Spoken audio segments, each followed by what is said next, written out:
Assalamualaikum warahmatullahi wabarakatuh. Bismillah, alhamdulillah, salatu wassalamu ala rasulillah wa ala alihi wa sahbihi wa kulli man tabi'ahu bi ihsanin ila yaumil qiyamah, amma ba'da. Selamat pagi saya sampaikan kepada seluruh teman-teman mahasiswa pendidikan agama Islam, baik PAI 4G maupun 4H, yang saya banggakan.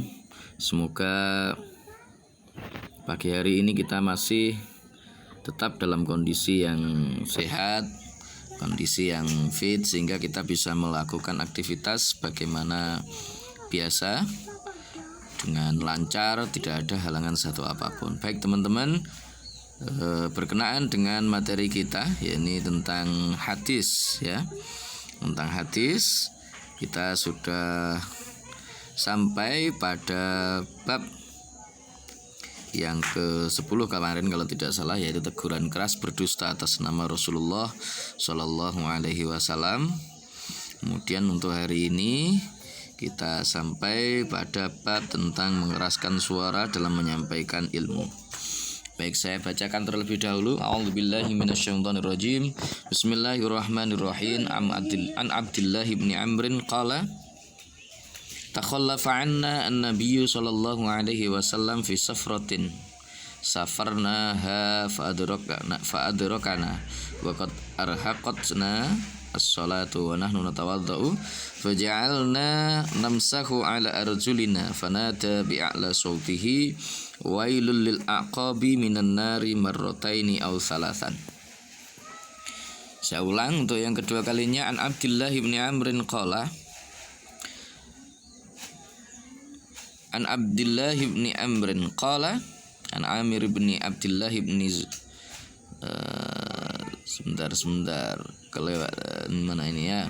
An Abdillah bin Amrin qala takhallafa anna an-nabiyyu sallallahu alaihi wasallam fi safaratin safarnaha fa'adrakana wa qad arhaqatna as-salatu wa nahnu natawaddau faja'alna namsahu ala arjulina fanada bi'a'la sawtihi wailul lil aqabi minan nar marrataini aw thalathan. Saya ulang untuk yang ketiga kalinya. An Abdillah bin Amrin qala takhallafa anna an-nabiyyu sallallahu alaihi wasallam fi safratin safarnaha fa'adrakana wa qad arhaqatna as-salatu wa nahnu natawaddau faja'alna namsahu ala arjulina fanata bi'a'la sawtihi wailul lil aqabi minan nari marrataini aw thalathan. Artinya, dari Abdullah bin Amr berkata, Nabi Shallallahu Alaihi Wasallam pernah tertinggal dari kami dalam suatu perjalanan yang kami lakukan hingga beliau mendapatkan kami sementara waktu sholat sudah hampir habis. Kami berwudu dengan hanya mengusap kaki kami. Maka Nabi Shallallahu Alaihi Wasallam berseru dengan suara keras, celakalah tumit-tumit, bagi tumit-tumit yang tidak basah akan masuk neraka. Beliau serukan hingga 2 atau 3 kali. Hadis riwayat Bukhari. Hadis yang berikutnya, An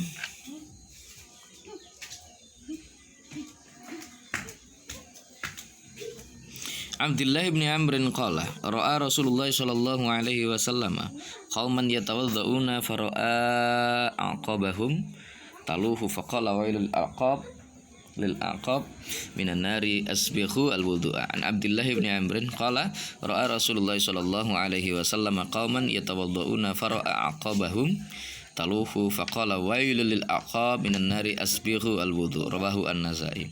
An Abdullah bin Amrin qala ra'a Rasulullah sallallahu alaihi wasallam qauman yatawaddauna fara'a aqabahum taluhu faqala wailul lil aqabi minan nari asbighu al wudu'a. Rawahu an-Nasa'i. Artinya, dari Abdullah bin Amr, dia berkata, Rasulullah sallallahu alaihi wasallam melihat suatu kaum sedang berwudu dan beliau melihat tumit-tumit mereka belum kena air. Lalu beliau bersabda, celakalah tumit-tumit yang tak tersentuh air wudu dari api neraka. Sempurnakanlah wudu kalian. Hadis riwayat An-Nasa'i. Baik teman-teman, itu 2 hadis yang mesti teman-teman hafalkan. Apa yang perlu kita ambil pelajaran dari kedua hadis ini? Yang pertama, saat kita mengambil air wudhu, maka jangan sampai kita tergesa-gesa, kemudian kita melalaikan untuk menyempurnakan wudhu itu. Seperti apapun wudhu yang kita lakukan itu akan menjadi penentu dari sholat kita. Jadi sholat itu hukumnya wajib, wudhu itu hukum asalnya adalah sunnah. Tetapi ketika sesuatu yang sunnah digunakan untuk melakukan sesuatu yang wajib, maka itu hukumnya akan menjadi wajib. Di kaidah usul fiqh itu disebutkan malayatimul wajibu illa bihi fahuwa wajibun. Sesuatu yang urusan wajib tidak menjadi sempurna kecuali dengan melakukan sesuatu itu, maka hukumnya sesuatu itu juga menjadi wajib. Nah, oleh sebab itu teman-teman, perhatikan dengan baik-baik saat kita berwudu, hendak melakukan sholat, janganlah karena ketergesa-gesaan kita kemudian menjadikan wudu kita tidak sempurna, wudu kita asal-asalan. Yang penting berwudu, padahal itu sangat penting dan menentukan bagi absah tidaknya sholat yang kita kerjakan. Itu yang pertama. Yang kedua, di dalam hadis ini Rasulullah Shallallahu Alaihi Wasallam menyuarakan dengan suara yang keras, yaitu celakalah bagi tumit-tumit yang tidak basah akan masuk neraka. Beliau serukan hingga 2 atau 3 kali. Dalam hadis riwayatnya Bukhari, kemudian dalam riwayatnya Nasai, celakalah tumit-tumit yang tak tersentuh air wudhu dari api neraka, sempurnakanlah wudhu kalian. Apa makna dibalik ini semua? Saat itu Rasulullah sedang menyampaikan ilmu kepada para sahabat.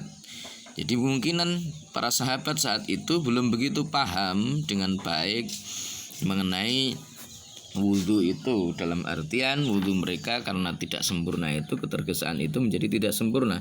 Artinya mereka tidak begitu memahami akan arti pentingnya wudhu ketika hendak melakukan sholat dan dalam keadaan yang kepepet. Maka Rasulullah mengingatkan, beliau menyampaikan ilmu kepada para sahabat dengan suara yang keras.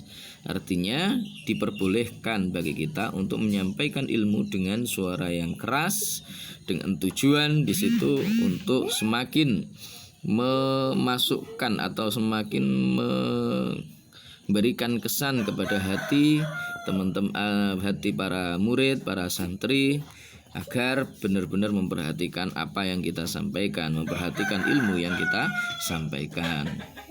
Boleh juga kita menegur dengan keras orang-orang yang hendak melakukan kesalahan, karena ini adalah dasar cinta kita kepada seseorang. Jangan sampai kemudian orang tersebut terjerumus kepada hal-hal yang tidak dibenarkan oleh tuntunan agama. Baik, ini teman-teman beberapa hal yang mungkin terkait dengan materi kita, yaitu hadis tentang mengeraskan suara dalam menyampaikan ilmu. Terima kasih, mudah-mudahan bermanfaat dan semoga kita semuanya diberikan kekuatan oleh Allah untuk menjalankan seluruh aktivitas, utamanya ibadah di bulan suci Ramadan ini. Billahi taufiq wal hidayah wa min Rasul sallallahu alaihi wasallam. Syafa'ah tarbiyah wa min Ghaus radhiyallahu an, an-nadrah wal barakah wal karamah. Wassalamu alaikum warahmatullahi